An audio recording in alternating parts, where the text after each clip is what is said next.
Welcome to another episode of the Transforming Lives podcast panel. I am one of your hosts, Cheryl Pankhurst. And I'm Sharmin Prince. And we are here to solve the problems of the world one episode at a time. Be sure to smash that subscribe button, review, and download. And don't forget to invite a friend. Let's go. Welcome to another episode of the Transforming Lives podcast panel. Hi, Sharmin, and hi, Mitzy. Hi, Cheryl. Hello there. So as per usual, we are going to start with our grounding. Just a really quick grounding. If you're driving, just be patient and use your hearing and keep your eyes open on the road, please. We just want to be present and be intentional with our podcast and with our listeners and with each other. So if you just take a deep breath, close your eyes, feel the air going through your nose, a slow, long exhale. Just feel the stress release. Put down your to-do list. Forget about the menu for tonight. And just be with us for a few minutes. Inhale again, one more. And I am exhaling gratitude for all of you here with us today. And we're back. Thank you. So today's topic, Sharmin, what are we talking about today? We are talking about menopause. Did you say mental pause? Menopause. It would be great if we can take a mental pause. Yeah, menopause. Freedom 55. Is it really freedom? Freedom from, okay, so, right, there's the good, the bad, and the ugly with menopause. For sure. And so the freedom from what? Freedom from the cycle. Hallelujah. No more expensive, ladies, feminine products. Yeah, is that the only good thing I can Yeah, that's about the only thing you get freedom from. That's it. That's why I asked the question. Freedom from the risk of getting pregnant. I was just going to say, there is that one, the risk of getting pregnant. So again, the other ones were great, but again, no more risk there. But that's the only freedom. Yes, and in exchange, you get to have hot flashes and aging skin and wrinkles and all of those night sweats, all those fun things that come instead. Exactly. So it's not even, we can't even say it's a trade-off. Oh wait, freedom from a good night's sleep. Oh yes. The only thing that seems to help me get my good night's sleep still is I use a little gummy.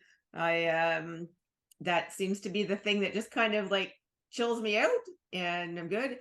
And if I don't want to have hot flashes, I know that I don't have caffeine or chocolate late in the day, because those will definitely trigger it. Luckily, wine doesn't seem to trigger it for me, so I can occasionally have a glass of wine, so that's good.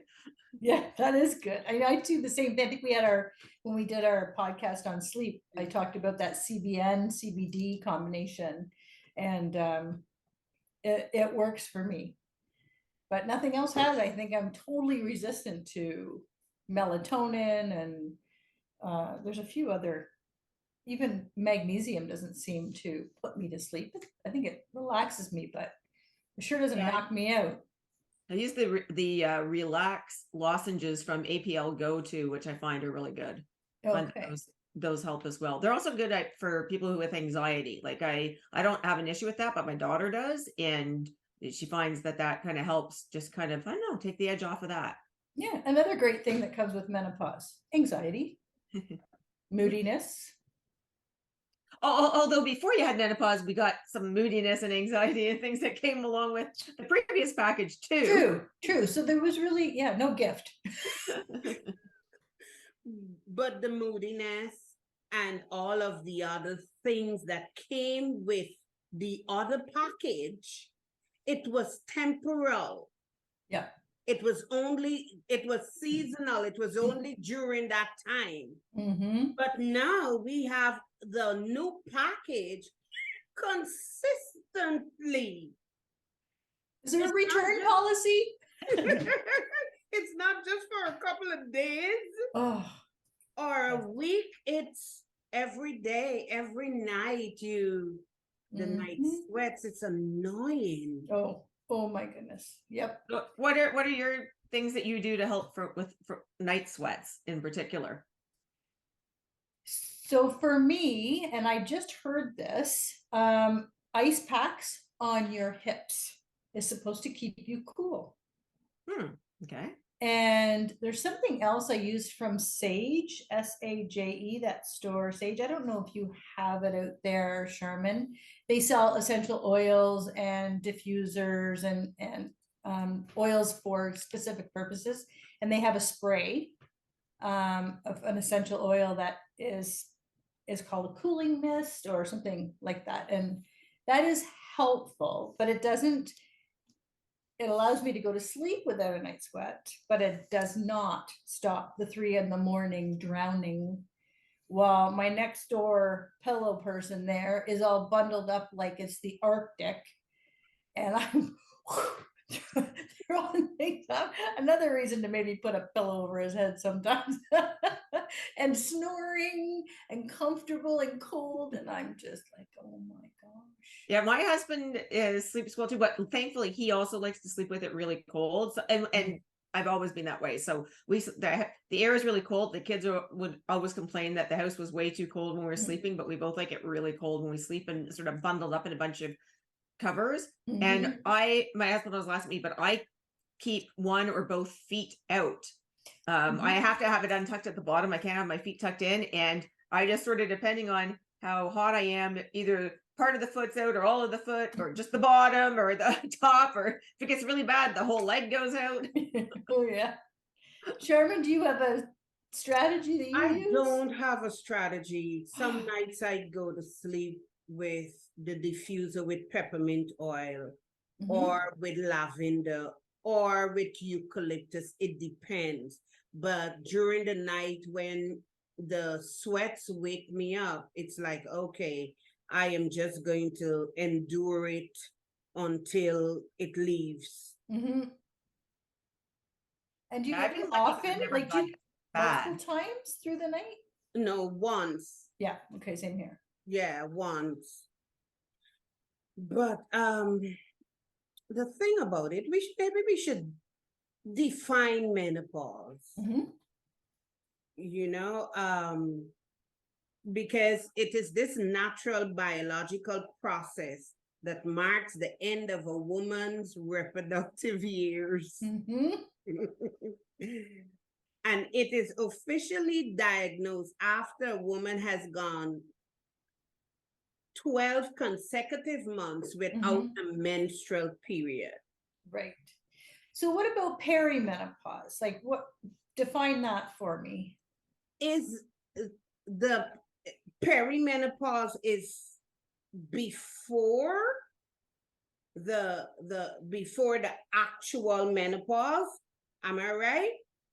Yeah, the perimenopause is when you start to be missing some cycles, right? So you might be going every 3 months, and then you might go 4 or 5 months, and then all of a sudden you get one, and then 2 months, and so it's very erratic and thing. And then it is officially switched over into menopause at the point where it's 12 full cycles that have been missed. So for some people, perimenopause really doesn't happen that much. They just kind of go straight into 12 months. Other people, they could have 3, 4, 5 years where they're having it kind of intermittently on occasion before they get into full menopause.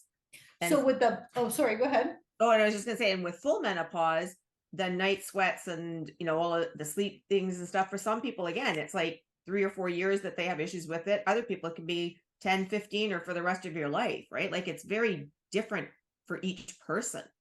So Yeah. once all the symptoms are finished, does that consider it post-menopause? I believe so. I'm not 100% sure on that, but I think once you start having all of those, fun side effects, that Mhm. yes, you're kind of past it. Yep. Okay. I was listening to someone and they were saying that the perimenopause is like the transitional stage. Okay. That makes Um, sense. Right? And I was like, transitional? And they were saying that sometimes 40-year-olds and 30-year-olds can experience perimenopause, while menopause, the age of menopause is some theories say 50, some says 51. Mhm. But perimenopause can occur in your 30s or even in your 40s. Mhm. So how old were you both when you hit menopause? For me, it was, I think, 53. Okay. And for me, I had medically induced menopause. So I was 44. Okay. Yeah, I was 52 when I was diagnosed, and the doctor actually did a blood test. And yep, and he said, well, if the number is 90 or higher, you're in full menopause. And I was like 237, whatever the count was. So I was, yes, okay, here we go. But there is something in the blood, and I didn't know that before. Yeah, I didn't know that. I didn't Yeah. know that either. Yeah, there's something in the blood work that there's a count.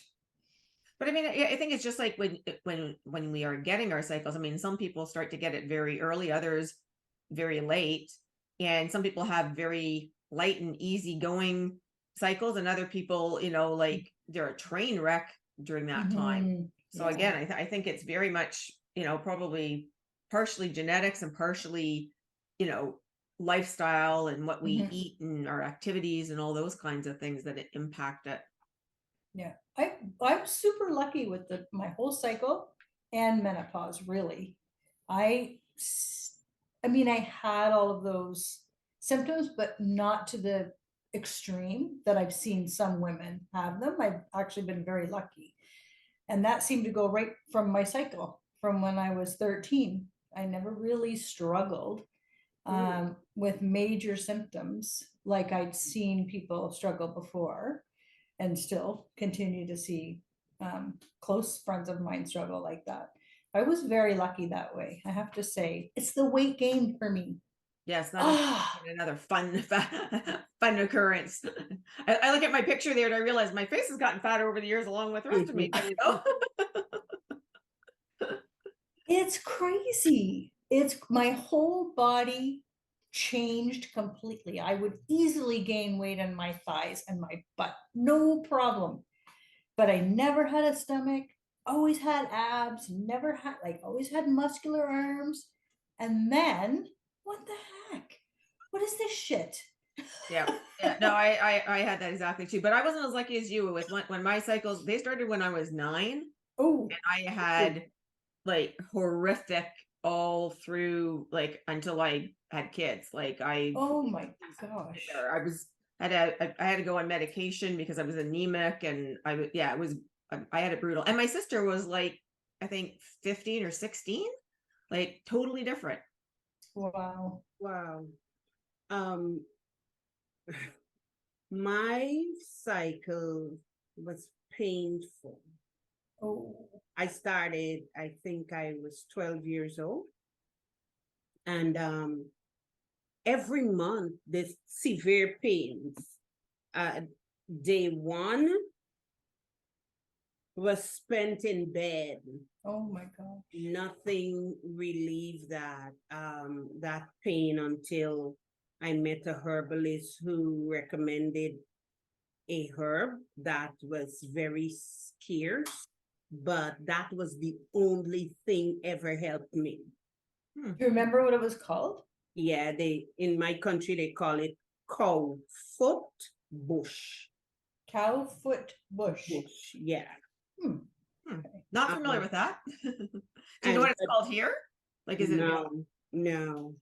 Hmm. And it was a very, very rare tree. One of my friends brought it out of like the Amazon for me. That was the first time I was Wow. introduced to it because she saw me and she's like, "Oh, I'm gonna tell my mom." And then her mom sent this bush, and that was the only thing helped me. And then we moved to a place, and there was one man in that village that had it, and it was this tradition. Whenever I need a leaf, because one leaf would help me for the 3 days duration, I had to put a quarter Hmm. under the Wow. tree before I can take the leaf, and then eventually the tree died, and I just had to endure that painful experience. But after a time, I think my body got immune to the pain, Okay.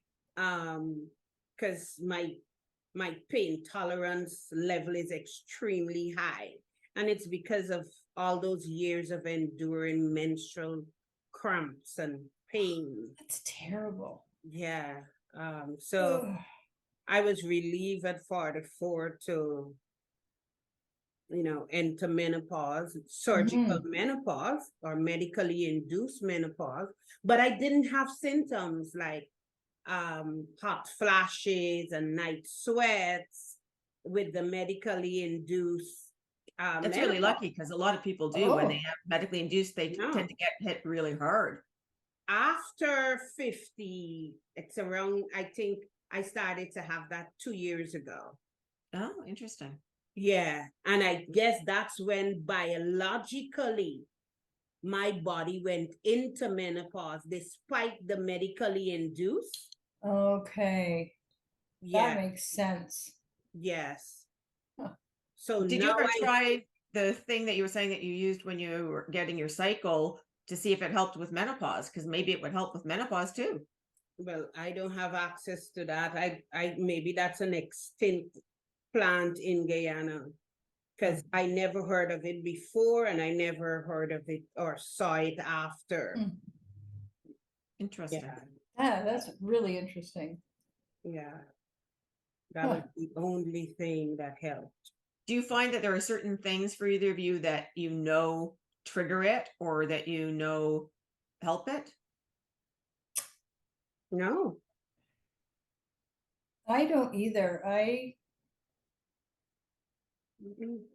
I don't know if stress triggers the hot flashes as well. I've heard that that is something, but I get them so often, almost every Lucky, night. I don't get it that often. So Occasionally, but yeah. I've never had it bad. I had a little bit bad at the very beginning, and somebody told me to take black Oh, hush. potash. Yeah, and I took that for about Yeah. maybe a week or two, and then it like I don't know what it did, but like it just stopped it, and I never had really bad again after that. Okay, I'm writing this down. What is I it? black cohosh. I used that for almost 6 months after the medically induced menopause. And then the next 6 months, I use red yeast rice. So maybe, I don't know, but I've never had the symptoms, the hot flashes, the night sweats, nothing, the mood swings. No. Interesting. Yeah. Black We're cohosh. all so different. Like we're all right. Oh, Like our Yeah. bodies are different. And I know they say sometimes the cycle and menopause is genetic. You get what your mom gets, but that's not the case in my family at all. Not even close. So it's the luck of the draw. I guess because yeah, like I say, I think it's probably a combination of genetics and environment and things that we do. So I remember, like you say, some people get it really bad. I had a client, oh, I'm going back many years ago, and she was a public speaker, and she was telling me about, I went to see her one day, and she had done a presentation that day, and literally when I arrived to meet with her, like she looked like she had gone swimming, like she was dripping wet. Ugh. And she said she was up on stage in front of 1,000 people talking, and she got hit with a hot flash. And she said, literally, it looked like I had just jumped in the pool. And there I was, and it's like, well, I got no choice. I just gotta keep on going. Right. And it was, I was like, I remember at the time, because she was, you know, maybe 15, 20 years older than me. I thought, oh my God, is that what is coming? Like, and I mean, I've been so lucky. I didn't ever have anything like that, but I just thought, oh my God, like how embarrassing. Like she's, you know, it just, and she was red, like the picture of Sharmin, your jacket. Like when I saw her, Oh my God. just because she was so hot, like she was like just on fire.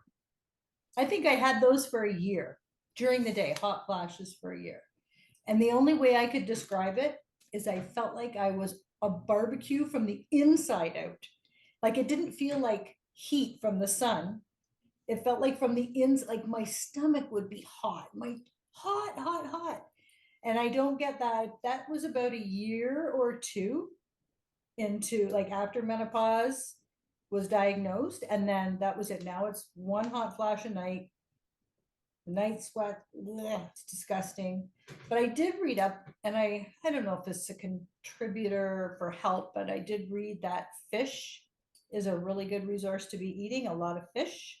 Oh. Yogurt and beans. Now they also say soybeans, but I'm not a big fan of soybeans and what they're genetically modified, so I don't enjoy that. But I think there are some, and raw nuts. Apparently, raw nuts is a really good part of a diet to have. I guess the omega-3s are in there, and that is supposed to be really helpful. And the cultures in yogurt. One thing that I find helps when I get hot, and this isn't just for like if you're having a hot flash, but just like if you're outside at a baseball game or something that's hot too, if you take, you know, like a cold can of pop and you put on, you just hold it against right here, just put something that's very, very cold, ice or something on both of your wrists there. I find that helps behind the neck, will help, you know, here on the chest. If I sort of cool down, it seems to be if I sort of cool down those areas, then it seems to help my body regulate, I guess, the same way as sticking the foot out does. And if you haven't tried the whole foot remedy, I highly recommend it because it's a very easy one. You just make sure you untuck the bottom of your blankets and just, you know, try. If you start to get hot, flick one foot out. That doesn't work, flick the second one out. What about fatigue? Because that's one of the common symptoms also. Yeah, I don't. I'm tired sometimes and a little bit foggy brained more so on occasion, but not a major issue. I find I'm not needing as much sleep now as I used to. I'm needing it. I'm just not getting it. But now, does anybody take supplements or hormones or? No hormones or no. supplements. I just use the APL Go lozenges for a variety of different things, and I find that those help me with stuff, but that's the only thing that I do. Yeah, I'm wondering if we look at having a special guest on that can talk about, because there are women who are taking supplements and hormone therapy, and I honestly don't know anything about it because I've never had to investigate that. So that might be a really great show. Yes, because as I was reading, there are a lot of women who have to take those hormonal supplements. I guess we are fortunate that none of us are on the supplements, but there are some women who cannot function without the supplements because of the decline of estrogen. Yeah, there's only like bio-identical things or something, some creams or pills that they take or something like that are supposed to like replicate naturally. Can't remember the exact terminology, but I do know somebody who like specializes in helping people with menopause and different things like that. So I could reach out and see, maybe we get her as a guest onto the show. That's what she focuses on. My naturopath gave me those creams to try, and it was supposed to be for the hot flashes and the weight gain, and I tried them, and I even increased the dose because I wasn't noticing any difference, and I didn't have any difference. I didn't notice anything. So she said, well, there's no point in taking them if you're not noticing a difference. But I do know that she also specializes in menopause and hot flashes and all of the symptoms. So that could be maybe someone else we could talk to as well. Because I mean, as much as like we have the information for what we've gone through, we certainly don't have all the information, and that would be probably really helpful for some people who are sitting there listening to us going, well, aren't you three lucky? What about me? So That's true. yeah, I can even maybe have a chat with her too and put some her indications in the show notes as well, Yeah, that would be just great. for people to that would look, be great. to be able to research. Yeah. One thing I just recently started using, I think I've been using it now for about a month, is something called Slim Core Java. So you just have it in the morning. It's like a coffee. I don't love the taste of it on its own, so I actually add it to my regular coffee that I make, and sort of have the two of them together. But I've lost 8 pounds since I've been using it. So, and I don't think there's anything else that I've been doing that's different. So That's good. happy so far. I'm And hoping and it's natural, like what's in it, do you know? I would have to look at the packaging. Okay. I don't recollect. I mean, I know I looked at it at the time before I started using it, but I don't remember now. But and as I say, I've been using it because I just got another shipment of it, so it must have been around 30 days because that just came yesterday. Okay. And I researched actually a lot of the exercise programs. They're saying post-menopause, stop with the big cardio, stop with the heavy, because it's putting your body into cortisol, and the cortisol is the stress hormone, and that's what's holding on to the weight. So I've just found, and I will report back, a Spartan workout. I found it online, and they give you, it's easy to do, but you know it's working, but it's all weights, light weights. Lunges I need an alternate for because I don't have the knees that don't scream at me, but lunges and pull-ups, but easy to do, not pull-ups from the ceiling, like from a table, like different exercises like that where there is no cardio. You don't increase your heart rate, so you're not putting your body into cortisol. And that's what I'm understanding, is that that's what's holding on to this stress weight, because that's menopause weight is stress weight. Interesting. And yeah, so I will report back on that one, but I'll That's put that. interesting. Yeah, and it's easy to do. There's, like a 3-minute warm up, and then maybe at the very most 18-minute workout. And you do it 3 to 5 times a week. And it's not something that you have to, you're dead sweat and you've got to have a shower. So it's really a whole hour of your day gone. It's not. Get up in the morning, you can do it and it's done, and you can get on with your day. So while I do yoga 5 days of the week, it is not, my body is not forming like it used to with the yoga. Right. I used to notice that's all I needed to do was yoga. And now I'm noticing I'm not seeing that change when I'm doing the yoga. So there's something else I have to be doing. And this is the Spartan workout, and it so far so good. Like I've just started, so And I'll it's report back. Spartan?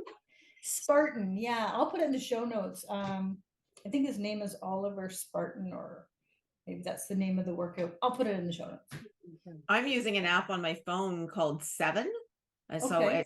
it's a 7-minute exercise program. It takes you through 14 exercises that you do for 30 seconds each, and it changes up every day what they are. And I find that that's good because, I mean, anyone can find 7 minutes. And like you said, it doesn't take me, get all sweaty and use up all the day, but I find that it seems to help. And I enjoy it. So it's not, it's not like, oh my God, I got to do this. It's like, it's 7 minutes, like, But on the positive side about 50 and 50 plus tax is our bodies are changing, but I'm also finding myself very much more comfortable in my own skin.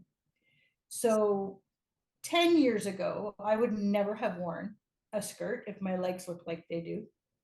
I would never go out to the pool in a bikini if my body looked like it did right now. So the gift now is I don't have time for that. I don't have time. So I'm okay as it's irritating. And yes, I would like it to go away. And yes, I will continue to work on it. But does it impact my life? Will I not do something because of it? Nope, not anymore. But 10, 15 years ago, 100% never wore shorts if I felt like my legs didn't look right. Or so in that sense, it's a gift. It's a gift to know, okay, I'm on this side of 50. I don't have time to worry about if that dress makes me look fat.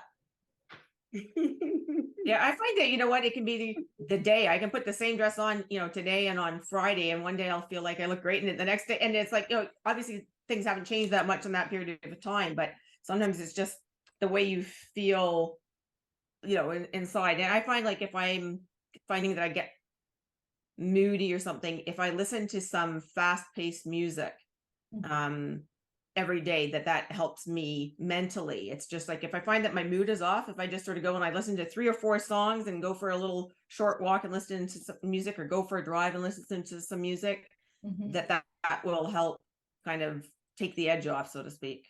So I think it's, you have to kind of try a bunch of different things and sort of pay attention to yourself. And it's like, okay, what things can I do to help bring myself out if I'm feeling off or what have you? And what things are triggering, if there are things that are triggering. Like I learned very early on that if I had caffeine after 1 o'clock, I was not getting any sleep that night. Like not happening. And I, you know, I just about 3 months ago, I went somewhere and, you know, they assured me it was decaf they were giving me. And, you know, 20 minutes later, I'm like, yeah, not a chance this was decaf. And my sleep was, you know, just ruined for the night. Like it definitely, whereas that was never an issue before menopause. It did. I could have had coffee right before bed and it wouldn't have been an issue. But now that's not something I can do.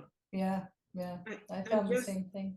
Just to underscore something that Mitzy highlighted, that it's so important that we identify what's in our toolkit, because some of the tools does not work every day.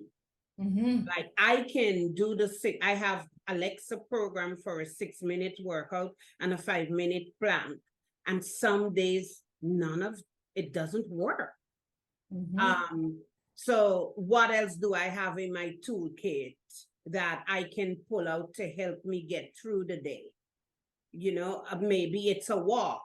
I'll walk for 2 miles, 2.5 miles, and then I still feel the same way.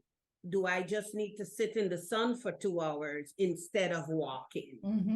You know, so having different tools in our toolkit is so important. Yeah, because meditation does it for me. Yeah, meditation is a good one for a lot of people. Yeah. I find a cool shower around 7, 8 o'clock at night. So not right before I'm going to bed, but sort of like after I finished working and had dinner maybe, and then having a shower at that point to just kind of cool myself down and refresh and stuff. I find that a lot of times that will help me as well. And I am going to ask a question that may be uncomfortable, but it's a part of the symptoms of menopause, the vaginal dryness. Yep, it's a symptom. Yeah, definitely. There's all kinds of things you can use now to kind of help with that, right? So, I mean, that's, I guess, just part of the reality. Yeah. That's not fun. Yeah, and I think, you know, for our partners too, them realizing that shift and change, and it's like, yeah, we need to add a little there. Okay, you know, it is what it is. Yep, absolutely. Oh my goodness. So we went to. And I'm happy that we could touch on that. So because I think it's an uncomfortable discussion for women to have, because it's the changes that our bodies are experiencing. And I raised that because I had that discussion with a friend, and she's like, Sharmin, I'm so uncomfortable talking about this. And I'm like, I understand, but it's our reality. It's a reality. Yeah. And you know what, if you just go and you talk to the pharmacist, and there's all kinds of over-the-counter things available now to help with that. So, you know, don't suffer, because there are solutions, and you know, Mhm. it's not a hard solution. It's a pretty easy solution. And it's not a symptom of not being aroused. I think maybe some women think that, oh, maybe I'm just not aroused anymore. I'm not, but that's got nothing to do with it at all. It's the thinning of the lining. Yeah, So it's that our has, skin, our yeah, skin's thinning, and yeah. we get wrinkles, and you know, it's all tied Mhm. in together. Yeah. Well, maybe we can do a little research and add that into the show notes. And Definitely. Yeah. and also you raised something that about arousal, the decrease in libido that some women experience after Mhm. menopause is another, you know, another thing to highlight. It's another symptom that makes us uncomfortable, that, you know, Yeah. I'm not aroused, not in the mood. You know, Yeah. don't get the Yeah. urge, or don't have that. Or it doesn't come as quickly as it normally would, and it takes way more time. And I wonder if it's also not just tied with the symptoms, the physical symptoms of menopause, but I don't know, with extra weight, I don't feel very sexy. Yeah, for With, sure. But we're not you feeling know, good about how we look. yeah, I didn't get a good night's sleep, so not feeling so sexy. So I think that's not just for our, you know, it's for all genders to hear and understand Yeah. this Yeah. this part. Yeah. The reality is we all have a lot of hedge stuff, you know, that comes in, and for our partners too, right? I mean, as Mhm. they age, they have to deal, some of them, with erectile dysfunction, or if they get prostate cancer, and you know, they don't, you know, things don't work the way that they used to work, and you know, Mhm. it that the impact of that psychologically on them, and also on us as their partner when they're Yeah. in this situation, the same way as, you know, maybe our partners, it's like, oh, she's not getting as wet and excited as she used to. We need to explain to them that, you know, it's not that I'm not aroused, it's just that my body's changed, and so, you know, we gotta add this into the equation. So part of it is Right. educating our partners too, and also asking and learning, you know, what's going on their end, right? Because they can be having stuff going on as they're aging as well. Yeah. Absolutely great. Absolutely. Great. Well, it Well, sounds like we can have a few more sequels to this show, because we've launched into some interesting topics that we don't have a whole lot of information on, because it's not something that we struggle with and had to investigate. So that's something I'd love yeah, we to can get move some guests forward with. on. Mhm. Yeah, Absolutely. definitely. So let's wrap this up. I'm going to say the good part is you're more comfortable in your own skin, and we just don't have time to worry about the physical appearances that come with menopause. And I'm going to say you can go at it like bunnies and not worry about getting pregnant. So that's a plus.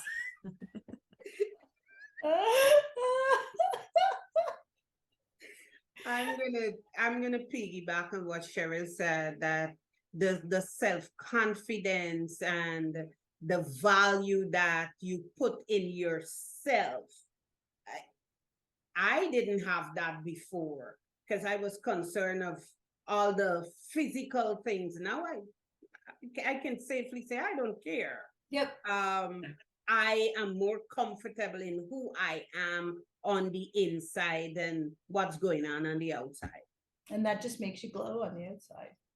Yeah. Absolutely. Yeah. All right. Well, thank you so much for listening to the Transforming Lives podcast panel. We appreciate you and welcome your notes and welcome your messages. We really appreciate you sharing and downloading and subscribing and helping to grow our podcast. And thank you, everybody. Thanks, Sharmin. Thanks, Mitzy. Take care. Thank you. Take care. And that's a wrap for the Transforming Lives podcast panel, where we strive to embrace, inspire, and empower our community.